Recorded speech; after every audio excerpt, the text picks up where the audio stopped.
Venturielo es integrante del Consejo de Educación Técnico Profesional de la Universidad del Trabajo del Uruguay, la vieja UTU, y nos visita hoy en Informe Capital. ¿Qué tal, Miguel? Bienvenido. Muchas gracias por la invitación. Antes de comenzar con la conversación, con la entrevista, vamos a repasar algunos datos que hacen a la realidad de UTU.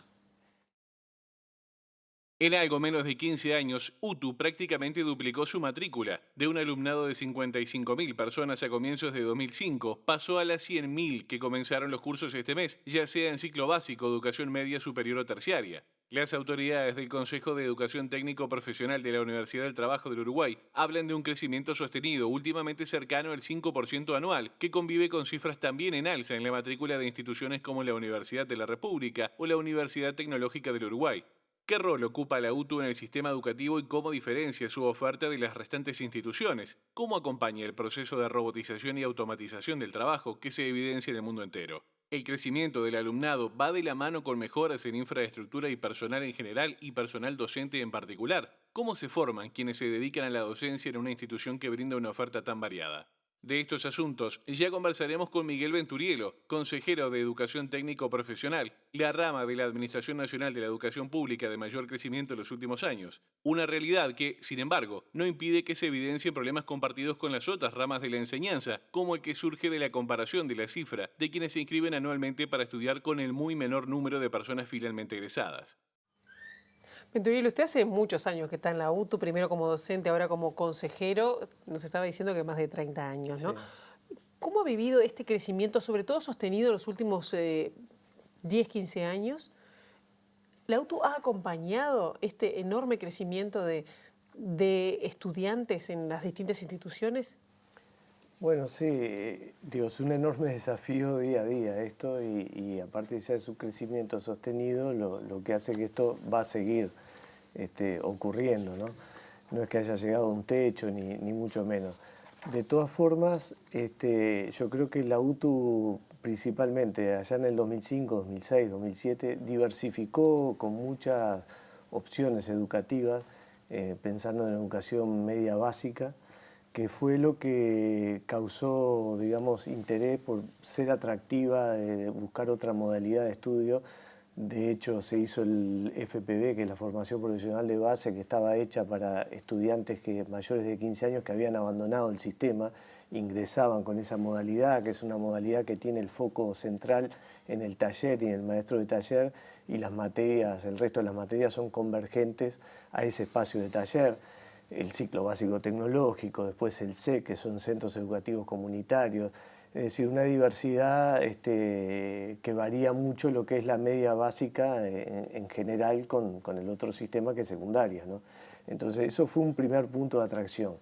Después en media superior tecnológica y principalmente en educación terciaria no universitaria, nosotros siempre marcamos ahí que es un fenómeno que la elección la hace la población uruguaya. Porque si uno mira la propia ley de educación, creaba el Instituto Terciario Superior y no estaba previsto que esto lo diese el Consejo de Educación Técnico Profesional. Y sin embargo, en terciario crecimos un 128%. De lo que era en el 2005 18 carreras terciarias con 1.800 estudiantes, estamos en 77 carreras con 13.000 estudiantes, vamos a terminar el quinquenio. Entonces es un salto cualitativo muy fuerte en materia de números y que se arrastra de la educación media superior que los jóvenes siguen estudiando. Y eso es una cosa muy buena para el Uruguay, a pesar de tener pocos egresos de bachillerato. O sea, ahí padecemos un problema que lo tiene el sistema educativo. Bueno, yo quería preguntarle por eso, porque lo decíamos al final de la presentación. Sí. Hay mucha inscripción, hay menos egreso del deseable en función de esa inscripción. ¿Dónde está el problema? Exacto. Bueno, nosotros hicimos una encuesta de egresados con una empresa y nos arrojó un resultado que es una foto de la realidad, como toda encuesta, del momento, pero da conclusiones. Y ahí vemos muchos jóvenes que en mitad de carrera del bachillerato ya son cooptados por el mundo del empleo. Porque eso también es algo interesante por el hecho de que no son jóvenes que se desvinculan y van a la casa y están desmotivados de estudiar. Eso es un margen menor, digamos. En general se emplean. Lo que tiene esto que, claro, el empleo con la mitad de la carrera hecha es de cierta precariedad, ¿no?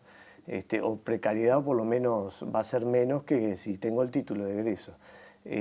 Ahí es donde encontramos una de las razones principales. Debe haber múltiples razones. Esto es un tema de permanente estudio en la UTU, de ver cómo superar situaciones. Hemos implementado en media superior planes, yo me cuido de decir la palabra flexibles porque parecen fáciles. En realidad hemos visto jóvenes que tienen el 50% del bachillerato hecho, de cualquier bachillerato, y le damos una especificidad en un año con un curso de semipresencialidad para ver si culmina en alguna opción técnica específica, ¿no? Y eso está trayendo resultados. Es un camino para poder abatir este tipo de cosas y buscarle facilidad que logremos mejorar aún los egresos, digo, más de lo que los tenemos, ¿no? Claro, ¿y cuál es, digamos, el salto? Es una de las dificultades, lo que está diciendo ahora, que está teniendo la UTU, pero a veces todavía la UTU parece que carga, y discúlpeme si lo planteo así, como el pariente pobre de la educación, Exacto. como los que no querían estudiar o no tenían la capacidad o querían buscar trabajo, sí iban a la UTU, sabiendo que además hoy es bien diferente la oferta, pero Sí. todavía le pesa eso. ¿Qué hace falta? ¿Inversión? ¿Otra, Sí. no sé, otra proyección? ¿Qué es lo que falta? Es muy pertinente la pregunta y es una mirada que la compartimos. Si bien la UTU rompió, creemos nosotros, con esa imagen en la sociedad de ser la opción educativa, incluso con el sistema Gurí se ha convertido en la primera opción. Sistema de inscripción. El sistema de inscripción. Igual acarrea eso y capaz que el país, nosotros entendemos que lo tiene que concebir de otra manera. ¿Por qué? Porque estamos egresando un técnico y sobre todo en terciario un técnico, un trabajador altamente calificado. Claro. Y nosotros decimos, y bueno, ¿y quién capitaliza esto? ¿Qué es? Jóvenes muy bien formados que nos están dando resultados de encuestas con empresarios y todo, que vienen muy bien preparados para el mundo del trabajo y tengan que pensar en que irse al extranjero. Acá yo creo que es una respuesta planificada del país, es una mirada que tiene para diversificar su matriz productiva, y dentro de esa planificación entra, la UTU pasa a ser una formación que es parte de la cadena de eso, de una nueva concepción de una matriz productiva que creo que el Uruguay se la tiene que dar. Para salir de esa matriz primaria agroexportadora con elementos primarios, de que no genera valor agregado. Y dentro de eso entra la UTU y se capitaliza esta cantidad de jóvenes formados y la diversidad de carreras que han implementado, que son muy modernas, como la mecatrónica, el mantenimiento industrial, el audiovisual, en gastronomía, que se estudian en laboratorios de cocina, si podemos llamarle así, de primer nivel. Con intercambios con países como Francia, por ejemplo, y grandes cocineros. Con muchos de esos. Y con la sociedad que tenemos con INEFOP, que estamos abordando plataformas que INEFOP las adquirió con los finlandeses y el contenido se lo está dando docentes de la UTU para formar gente en la UTU, en todo lo que viene, con lo que es el impacto de UPM, que no lo vamos a describir nosotros, digo, pero en todo ese eje es cómo capitalizar eso. Ahora, no puede ser después, esto es una discusión que será en un próximo quinquenio, la UTU concebida dentro de todo el sistema y en el reparto después de dineros de la misma forma, yo creo que se dificulta el capitalizar esa expansión, porque la UTU necesita laboratorios, talleres, tecnología preparada, y eso requiere una inversión diferente. Yo no digo que sea solo del presupuesto educativo. Que hoy no le está llegando. Pero le llega y hacemos con lo que podemos lo que tenemos. Se entiende que menos de lo que pero en ustedes realidad quisieran. sí. Ahora, exacto. En este momento estamos en pie de una mejor inversión edilicia, de materiales, de laboratorios. ¿Y ¿no? qué pasa, Venturielo, con los docentes? Porque está bien, lo edilicio de alguna manera lo acaba de deslizar, pero también uno se imagina que una institución que hace 15 años atendía a 50.000 personas, cuando duplica su matrícula o algo más, precisa más docentes. Al diversificar carreras también hay perfiles de docentes distintos. Uno sabe en primaria y en secundaria cómo se forma un docente en asignaturas que ya son tradicionales, que se enseñan hace 100 años. ¿Cómo se forman los docentes de UTU? ¿De dónde vienen? El canal natural para formarse de docente en la UTU es el INET, ¿no? El Instituto Normal de Enseñanza Técnica. Ahora, la cantidad de egresados del INET para la cantidad de docentes que necesita la UTU, claramente no satisface. En alguna carrera sí hay informática, ahora en gastronomía nos pasaron los números el otro día los compañeros del CFE, hay muchas inscripciones, parecería que ahí se canaliza, pero el área eléctrica que crece mucho, electrónica, y otras áreas específicas que no las tiene INET, audiovisuales, mecatrónica, todas estas carreras que señalábamos, estamos en un diálogo con el CFE para tener esta mirada y ver planes y soluciones, y en otra nosotros estamos diciendo que se va a ir hacia un docente que se va a concebir distinto, que lo tenemos en terciaria. ¿Quiénes dan clase en terciaria? Gente que es especializada o jefes de planta o a cargo de un laboratorio y se convierten en docentes, gente que siente la vocación y se convierte. No es lo ideal, digamos. No es lo ideal. Lo que hay que hacerle es aprovechando ese capital humano que tiene la formación técnica específica y muy buena, es darle la formación pedagógica y didáctica específica que se necesita para ser docente. ¿Y hay algo de eso? Es un tema, se está comenzando a trabajar y se está dando respuesta de esta otra forma que no es la ideal. Claro. En ese tránsito yo creo que vamos a llegar a una buena solución porque el CFE tenemos muy buen nivel de trabajo. En las siglas perdón, Consejo de Formación y Educación. Sí, es verdad. Uno se acostumbra a hablar con las siglas. Y cuando, por ejemplo, uno a veces se identifica o por lo menos se ubica cómo está comparándose con las experiencias de otros países. ¿Cómo está Uruguay, por ejemplo, si se mira al espejo de otras universidades técnicas en la región o el mundo, pensando en más? Sí. ¿Hacia dónde tendríamos que ir? En la región acá estamos muy bien posicionados nosotros en educación tecnológica, en materia de formación, en lo que impartimos, y con ese capital que en América somos una entidad única de que UTU, la Universidad del Trabajo del Uruguay, es estatal, pública, gratuita, toda esa concepción que no existe en otros países de la región. Ahora, si miramos países que le han ido muy bien en el desarrollo de la educación tecnológica, Alemania, en algo o en varios, en muchos, Francia, Finlandia, bueno, ahí hay modelos que han hecho esto, toman la experticia y es más, hacen algo que nosotros lo estamos lanzando este año con INEFOC, que es educación en ámbito de trabajo. En Alemania le llaman educación dual, en Francia alternancia, pero ¿qué hace eso? Que el laboratorio de trabajo y de ensayo pasa a ser la propia planta industrial de trabajo. Se aprende en el propio trabajo. Y ahí juega un papel el trabajador que está capacitado en la planta, pasa a ser un tutor, y el docente juega la figura del acompañamiento de los alumnos y que está al lado del tutor para orientar el mejor aprendizaje. Alternancia, pienso en la escuela en San José, con la escuela de Nosotros lechería. tenemos en la UTU la alternancia hace muchos años instalada, que el alumno alterna una semana en la escuela y una semana en su casa, pero no en la casa, en un medio de producción. Está hecho para el programa agrario y funciona muy bien en eso.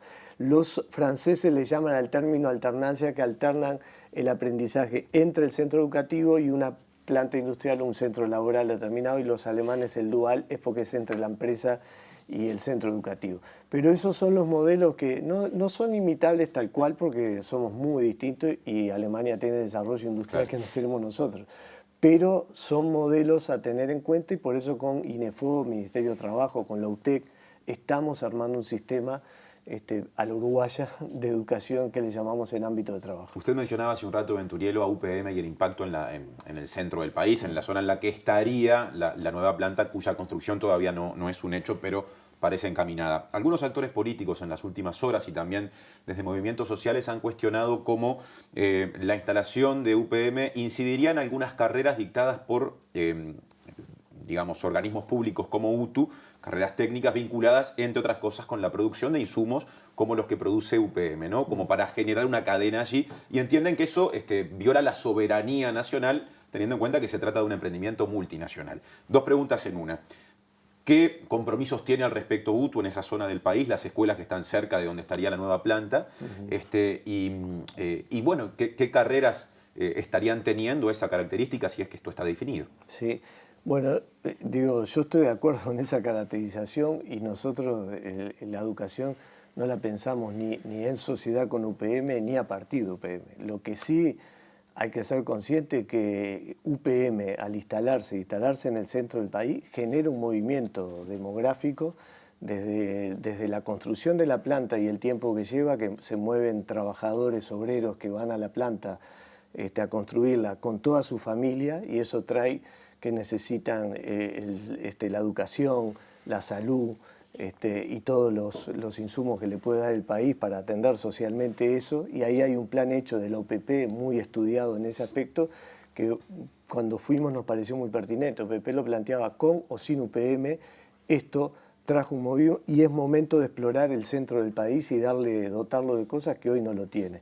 Dentro de eso la UTU ya tiene instalado, y mucho antes de que se definiese UPM, un polo educativo en Durazno y un polo en Tacuarembó y otro en Rivera, en el eje de Ruta 5, que lo que queremos es dotar de conocimientos para lo que es un polo tecnológico, de conocimientos modernos, de concepciones técnicas, tecnológicas que se requiere hoy en día para lo que sea, entre otras cosas puede ser UPM.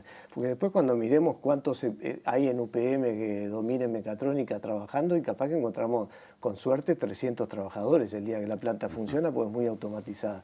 Pero sí las concepciones de lo que eso usa la planta son concepciones modernas que se van a venir en muchas plantas que no son solo forestales, ¿no? ¿Pero hay carreras que UPM haya sugerido que tienen que desarrollarse puntualmente? No, nosotros no tenemos esa demanda y ese pedido. Lo que sí, con trabajos que tenemos como con INEFO, con la plataforma, que la plataforma es para manejo de instrumentación y a través de una plataforma, instrumentación y control. Y eso nosotros lo vemos pertinente porque sabemos que entre otras cosas pueden trabajar desde mantenimiento o adentro de UPM o en otras ramas, porque cualquier cadena industrial que se va a instalar va por ese lado, ¿no? Ha nombrado muchas veces la palabra polo educativo. Yo Sí, sé que a nivel técnico es una expresión muy usada, pero ¿qué quiere decir eso? Sí, él en definitiva es un centro educativo, pero el centro con características de polo para que convergen, digamos, e interactúa con todo lo que sea el movimiento industrial que rodea ese centro educativo. Y no es que el centro educativo hace educación y después, digamos, larga jóvenes al mundo del trabajo y que caigan en ese mundo industrial como sea, sino que hay una interacción en conjunto, acompañamiento, planificación de carreras de acuerdo a lo que es el desarrollo industrial que se da en esa zona, y eso se centraliza en el polo, ¿no? O sea, aparte de dar educación, pasa a ser un lugar de centro de conferencias, de discusiones, de debate, de planificación estratégica, digo, y eso el polo cumple esa función. Ese es el nombre más bien, polo, como es un polo industrial, como, como centro de, digamos, ¿no? Bien, no le quiero poner un aprieto, pero si le tuviera que decir si se conoce la cifra o la tasa de estudiantes egreso-trabajo. ¿Ustedes tienen ese dato con quienes estudian en UTU? Sí, es muy diverso de acuerdo al área, ¿no? Porque recién estábamos hablando de los que dejan, De los que que abandonan. dejan, exacto. Pero me parece que hay una carga importante de quienes están trabajando. Sí, sí, y ahí sí miro, hay egresos como informática, que tenemos los datos de que es desempleo cero, digamos. Maquinista naval, que es una carrera que damos en una sola en dos UTU lo damos, en Carmelo y en Montevideo, pero Montevideo es la que se da terciaria, también tiene desempleo cero y con un nivel de remuneración altísimo, porque salen a barcos del extranjero y son muy requeridos, ¿no? Y después se dan conexos, como nosotros tenemos la carrera que es una innovación que poco se conoce, que es el bachiller técnico aeronáutico y el tecnólogo aeronáutico, que se hace en conjunto con la Fuerza Aérea, y vamos a entregar ahora en breve los 4 primeros egresados de ingeniero tecnológico, y ahí ocurre que en el centro del país, porque se da en Durazno también, en primer año, en segundo, han venido de los generadores eólicos que están instalados en el interior, a buscar alumnos que les sirve para hacer el mantenimiento porque ya saben el sentido de giro de una hélice y entonces trabajan ahí. Es muy diverso según el área que sea y en otros tenemos problemas de empleo, ¿no? Por ejemplo.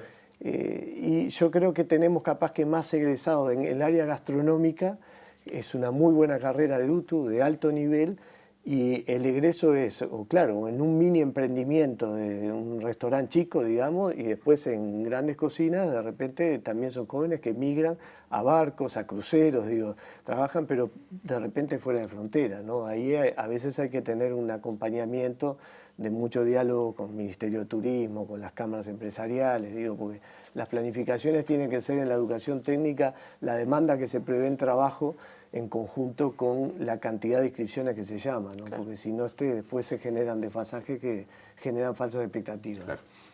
Venturielo, muchas gracias por estos minutos en Informe Capital. Hasta la próxima. Bueno, muchas gracias a ustedes. Espero que haya sido aclaratorio. ¿Cómo no?